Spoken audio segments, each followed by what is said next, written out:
নমস্কার। শুভ বিবাহের আজকের পর্বের রিভিউ নিয়ে বাংলা সিরিয়াল সমাচার তোমাদের সামনে চলে এসেছে। তো আজকের পর্বের রিভিউতে দেখা যাচ্ছে আশ্রমে তো একদম জগৎগুরু আর মা মল্লিকার একদম জয় জয়কার হচ্ছে। তো সেই জগৎগুরু আর তো কেউ নয়, খ্যাতনামা সার্থক সেই জগৎগুরু সেজে বসেছে। আর আমাদের একদম স্বনামধন্য ইমন ম্যাডাম, তিনি একদম মা মল্লিকা সেজে বসেছেন। আর রণজয় তো বোকা বানানোর জন্য একজনকে পেয়েই গেছে, রেশমি। তাকে নিয়ে এসছে আচ্ছা খাসা বোকা বানাতে, কারণ তাদের তো পুরো র্যাকেটটা চলে এই আশ্রম, মানে আশ্রমের নামে আর কি। তো এই জন্যই এরকম নিরিবিলি একটা জায়গা বেছে নিয়েছে আর এই গ্রামের মানুষগুলোকে বোকা বানাচ্ছে। এখন তো রেশমিকেও পেয়েছে, তাকেও বোকা বানাচ্ছে। তো সবাই জগৎগুরুর জয়, জগৎগুরুর জয় বলছে। এবার বলছে যে ওখানকার আশ্রমের লোকজন যে যার যেটা সমস্যা এসে জগৎগুরুকে বলুন। একজন তো পায়ের ব্যথা নিয়ে উঠতেই পারছে না, একজন ভদ্রলোক, তিনি বলছেন আর পারছি না, যেন মরে গেলেই ভালো হয়। তখন জগৎগুরু হাত দেখাচ্ছে, বলে আচ্ছা আচ্ছা আমার ভুল হয়ে গেছে, মানে জগৎগুরু আপনার সামনে মরার কথা বলাটা। দেখুন না, আমি পায়ের ব্যথা নিয়ে একদম পারছি না, এই বাতের ব্যথা নিয়ে সত্যি আর আমার বেঁচে থাকা দায়ী হয়ে গেছে। তখন দেখা যাচ্ছে কিছুক্ষণের মধ্যে মুখে কি সব মন্ত্র জপ করার ভান করছে, মন্ত্র জপ করছে, আর ওই মানুষটার পায়ে হাত দিতেই তার বাতের ব্যথা মানে অসম্ভব, মানে যেটা একদম হাত দিতেই ব্যথা সেরে গেল। যে তো নিজে একজন গুরুও নন, যে একজন ক্রিমিনাল, সেটা কি করে সম্ভব? তো যাই হোক, এমনটা হলো যেটা দেখে একদম বলছে আরে আমার পায়ের ব্যথা সেরে গেল, আমার পায়ের ব্যথা সেরে গেল। এখন বলা যায় না, তাদের লোকও হতে পারে, মানুষের মনে একটা বিশ্বাস দেখানোর জন্য এরকমটা করেছে।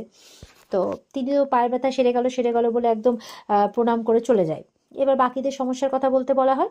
তো বাকিরা এক এক করে বলছে আমার কোনো সমস্যা নেই, তবে জগৎগুরুর আশীর্বাদে আমার ছেলের পুত্র সন্তান হয়েছে, তাই আমি আমার গাছের ফল এনেছি, এই বলে গাছের ফল দিচ্ছে। আরেকজন বলছে যে আমারও কোনো সমস্যা নেই, তবে আমার ওই জগৎগুরুর ফুল আমার ছেলের মাথায় ঠেকাতে সে 2 মাসের মধ্যে মৃত্যুর মুখ থেকে ফিরে এসছে, এরকম কথা বলছে। তো এইভাবে যে যার মতো করে বলে, যে যার মতো করে বলতে থাকে। তো এরপরে বলছে যে আসলে ইমন বলছে যে আসলে উনি তো অনেক দূর যাত্রা করে এসছেন, তাই জন্য উনি এখন বিশ্রামে যাবেন, যাও তোমরা বিশ্রামের ব্যবস্থা করো, আশ্রমের লোকজনকে বলছে। তো এদিকে রেশমি বলছে ইনি তো দেখছি সাক্ষাৎ ভগবান, তো এনার পা ছুঁয়ে আমি একবার প্রণাম করতে চাই। রণজয় বলছে হ্যাঁ তোমাকে বলেছিলাম না, এই জন্যই তো তোমাকে আমার এনার কাছে নিয়ে এসেছি। আমাদের যখন বিয়ে নিয়ে সমস্যা হচ্ছিল আমি মনে মনে এনার কাছে মানসিক করেছিলাম, আর দেখো তোমাকে নিয়ে এসেছি, তোমাকে আমি পেয়েও গেছি। তো ঠিক আছে, দাঁড়াও আমি তোমাকে প্রণাম করার ব্যবস্থা করে দিচ্ছি। এই বলে গেছে মা মল্লিকা, মানে ওরফে ইমন, আর চোখে চোখে ইশারা করছে যে মা একটু প্রণাম করার ব্যবস্থা করে দিন না। ইমনের সার্থক আর চোখে দেখা দেখি করছে, তখন বলছে হবে পরে, এখন ওনার বিশ্রামের সময় বিশ্রাম নিতে হবে, সন্ধেবেলা যখন উনি প্রবচনে বসবেন তখন কথা হবে, এই বলে ভেতরে যাবে আর কি। আর একদম জগৎগুরুর জয়, জগৎগুরুর জয়, রণজয় বলেই যাচ্ছে, রণজয়ের সাথে রেশমিও বলছে, বাকি সবাই বলছে। ওদিকে দেখা যাচ্ছে সুধা নিজের বেশভূষা চেঞ্জ করে অন্যরকম সাজ সেজে সে আশ্রমে যাওয়ার পরিকল্পনা করেছে। সুধা এবার যখন আশ্রমে ঢুকছে, আশ্রমের বাইরে গার্ড আছে, দাঁড়ান দাঁড়ান কোথায় যাচ্ছেন? বলে আমি অনেক দূর থেকে এসেছি, জগৎগুরুর নাম শুনে ওনার সাথে দেখা করতে এসেছি, একটু ওনার চরণে ঠাঁই পেতে চাই, 2 দিন এখানে থাকতে চাই। বলে না না, এরকম তো হবে না, তার জন্য এখানকার সদস্য হতে লাগে। বলে ঠিক আছে, আমি সদস্য হওয়ার জন্য কি করতে হবে বলুন, আমি সব করব। বলে এরকম ভাবে হয় না, এখানে একটা ফর্ম ফিল আপ করতে হয়, আর ফর্ম ফিল আপ করার পর মানে রেজিস্ট্রেশন হবে, কোথা থেকে এসছেন কি এসছেন, এরপরে আপনার ডিটেলস জানার পর আপনাকে ফোন করা হবে, তারপরেই হবে আপনার মানে সদস্য হওয়া। তো এখন হবে না, আপনি যান। এরপর আশ্রম থেকে একজন লোক, মানে আশ্রমেরই লোক বেরিয়ে এসে বলে এখন হবে না, আপনি যান, জগৎগুরু এইভাবে কারোর সাথে দেখা করেন না। তো সুধা দেখছে না, থাকা যাবে না, সুধা এবার যাচ্ছে। এবার ওই আশ্রমের লোক গার্ডকে বলছে একদম কিন্তু এখানে কাউকে প্রবেশ করতে দেবে না, জগৎগুরুর কিন্তু আদেশ আছে, আর কালকে উৎসব আছে, এই আশ্রম যাতে ফুলে আর লাইটে সেজে ওঠে, তাই ব্যবস্থা করো। তো সুধাকে তবুও দাঁড়িয়ে থাকতে দেখে বলছে কি আপনি এখনো দাঁড়িয়ে আছেন, বললাম না যান, হবে না দেখা, কাল উৎসব আছে, কাল এসে ফর্ম নিয়ে যাবেন। সুধা তখন মাথা ঝুঁকিয়ে হ্যাঁ বলে ওখান থেকে চলে যায়। কিছুক্ষণের মধ্যে দেখা যাচ্ছে একজন বউ কাঁদতে কাঁদতে বেরোচ্ছে আর বলছে যে আমার মেয়ে কেমন আছে, আমি আমার মেয়েটাকে একটু দেখতে পারবো না, অনেকদিন তো হয়ে গেল তাকে চোখে দেখিনি। তখন ওই আশ্রমের লোক বলছে বললাম তো আপনার মেয়ের চিকিৎসা চলছে, তাই আপনি এখন তার সাথে দেখা করতে পারবেন না, নিশ্চয়ই তার মেয়েকে গুম করে দিয়েছে। এবার সে কাঁদতে কাঁদতে বেরোচ্ছে। সুধা বলছে কি হয়েছে আপনার মেয়ের? তখন বলছে আপনি কে? আর ওদিকে রেশমিকে একদম ফুল টুল দিয়ে সুন্দর করে সাজিয়েছে আর একটা ঘরে বসিয়েছে। রেশমি বলছে যে এখানকার পরিবেশ কত শান্ত, গ্রামে থাকা সত্ত্বেও এই আশ্রম কত সুন্দরভাবে সাজানো গোছানো, এত শান্তি, মনে হচ্ছে এখানেই থেকে যায়। তখন সেই মেয়ে বলছে তুমি নতুন বউ বলে কথা, তোমাকে একটু সেজেগুজে পরিপাটি না দেখালে হয়? আর এখানে যে আসে সে সহজে যায় না, তোমার মনের ইচ্ছেও পূর্ণ হবে, তার কথা শুনে কিন্তু মানে রেশমি একটু অবাক হয়। এরপরে ওই আশ্রমের মহিলা বলছে, তুমি বসো, আমি বরঞ্চ উৎসবের কতদূর কি হলো আমি সেটা গিয়ে দেখি। তো রেশমি আর অতটা কিছু মনে না করে আশ্রমের শান্তিটাকে মানে ফিল করছে আর কি। এবার ওদিকে সুধা, তেজ সবাই মিলে একত্রিত হয়েছে, আশুতোষ সবাই মিলে। আর সেই মহিলাকে জিজ্ঞাসা করছে, এবার বলুন তো কি হয়েছে। এদিকে সেই আশ্রমের মহিলাকে যখন জিজ্ঞাসা করছে সুধা, তখন বলছে যে কি হয়েছে বলুন তো। তখন বলছে যে আসলে আমার মেয়ের শরীরটা খারাপ ছিল, তো সেই জন্য আমি এখানে নিয়ে এসেছিলাম আশ্রমে, মানে জগৎগুরুর কাছে। তখন সুধা বলছে, আজ আপনার মেয়ের শরীর খারাপ ছিল, তাহলে আপনি ডাক্তারের কাছে না নিয়ে গিয়ে এখানে কেন নিয়ে এসছেন?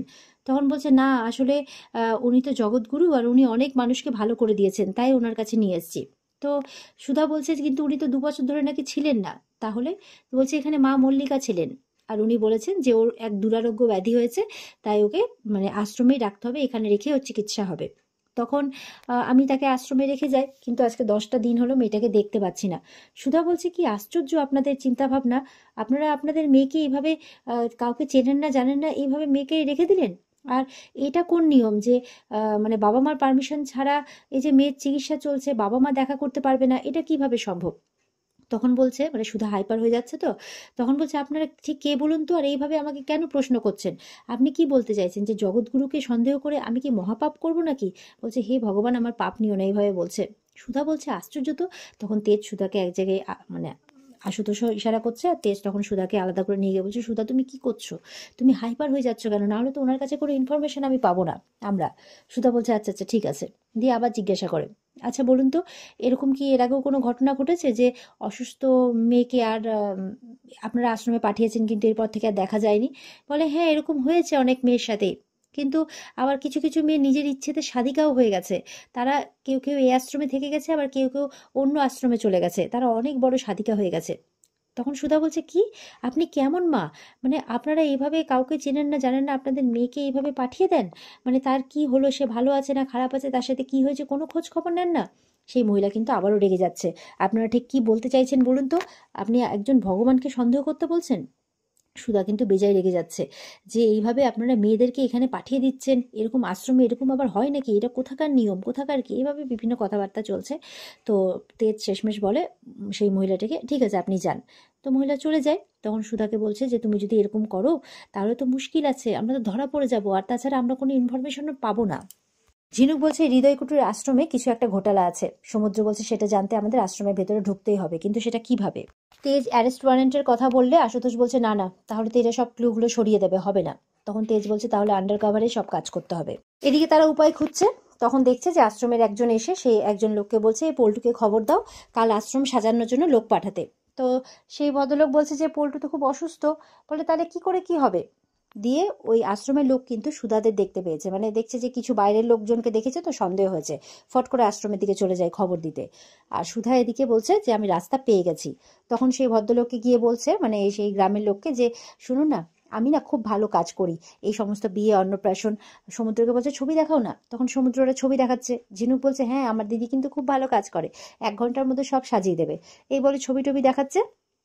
এরপরে ওনাকে বোঝাচ্ছে, আর সুধা মনে মনে বলছে, এই সুযোগ ভেতরে যাওয়ার, আমি বুলিকে ওর মায়ের কাছে ফিরিয়ে দেবো, আর বাকি মেয়েদেরও ঠিক খুঁজে আনবো।